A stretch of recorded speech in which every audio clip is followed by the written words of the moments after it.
97 urte ditu Jesusek, eta egunero entrenatzen du Iruñeko Misericordia etxeko gimnasioan. Y que no se lo creen. Ez dutela sinisten, Jesus. Erakutsiko diegu? Y le veis en acción. Vamos a enseñarles. Mikel Izquierdo ikertzaileak zuzentzen duen programa berritzaile batean ari da parte hartzen. Asmoa da, adineko jendearengan ariketa fisiko planifikatuak duen eragina neurtzea.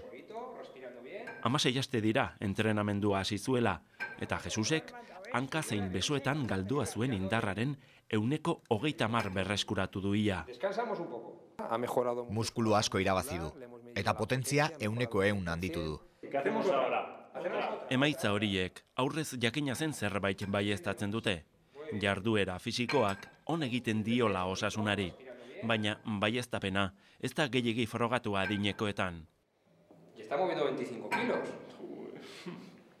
Existen dos importantes razones. Batez ere, bi arrazoi daude 50 urtetik aurrera ariketa fisikoa egiteko.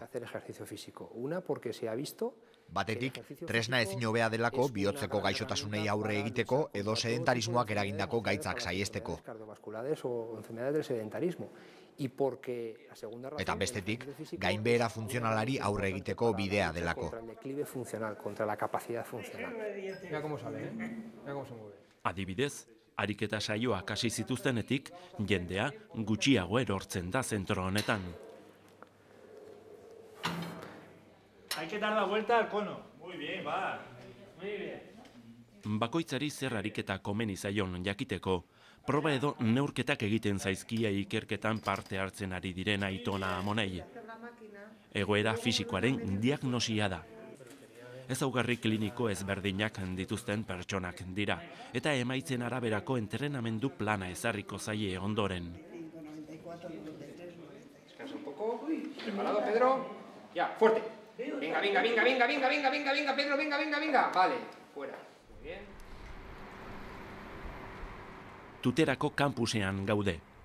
Fisioterapia fakultateko laborategietan, bestelako neurketa eta probak egiten dituzte. Fuerza, es la última, Alicia, es la última. Venga. Eso. 6.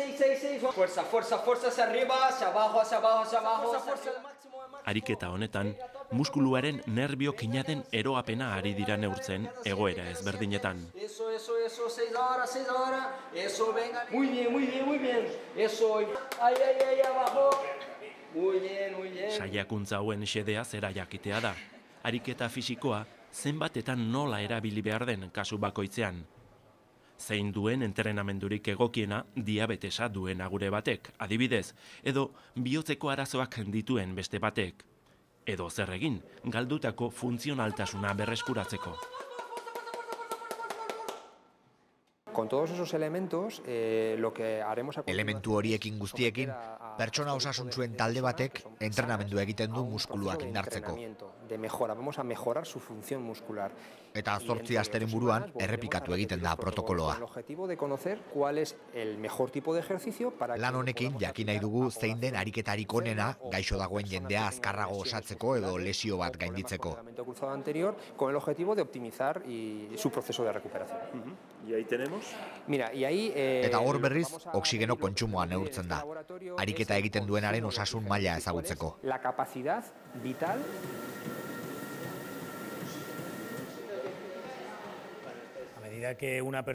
Gaitasun aerobikoa, hau da, oksigenoa muskuluetara garraiatzeko ahalmena, eta ariketa fisikoa lotuta doaz. Hori neurtzen da hemen. Proba honek objektiboki esaten digu lan fisikoa energia aerobikoaren ze mailatik gora egin daitekeen. Ahalmen hori urritua dutenekin lan egiten dugu ikerketan, zaharrekin, pertsona hauskorrekin, gure helburua da jarduera fisikoaren bitartez pertsona horien ahalmen funtzionala hobetzea eta bide batez hiltzeko arriskua murriztea.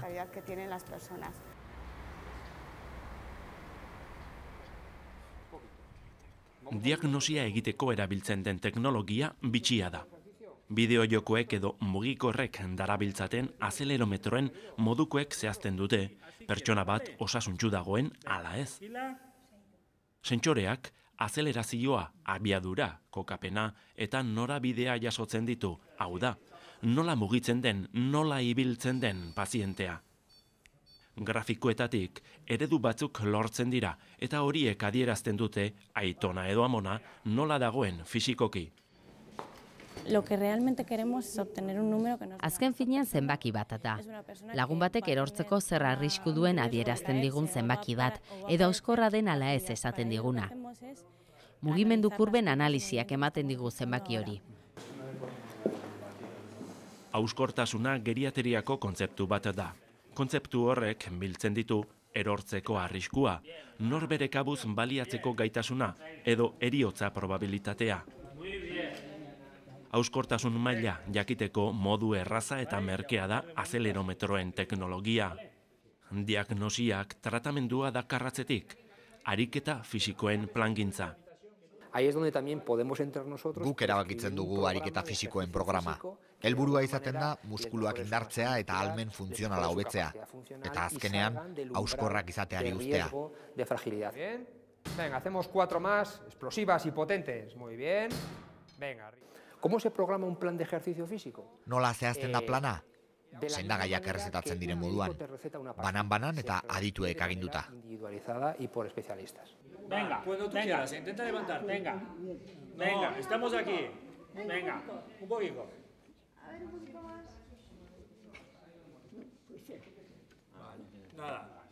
Ya está, no pasa nada. No hace falta. No pasa nada. Ya tenemos resultados en enfermos. Emaitzak jasotzen hasia gara. Orain ikusi dugun pazientea bezalako kasuetan, ezin zutituta ibiltzetik, eserlekutik 10-12 aldiz altxatzera pasa daiteke ariketak eginez.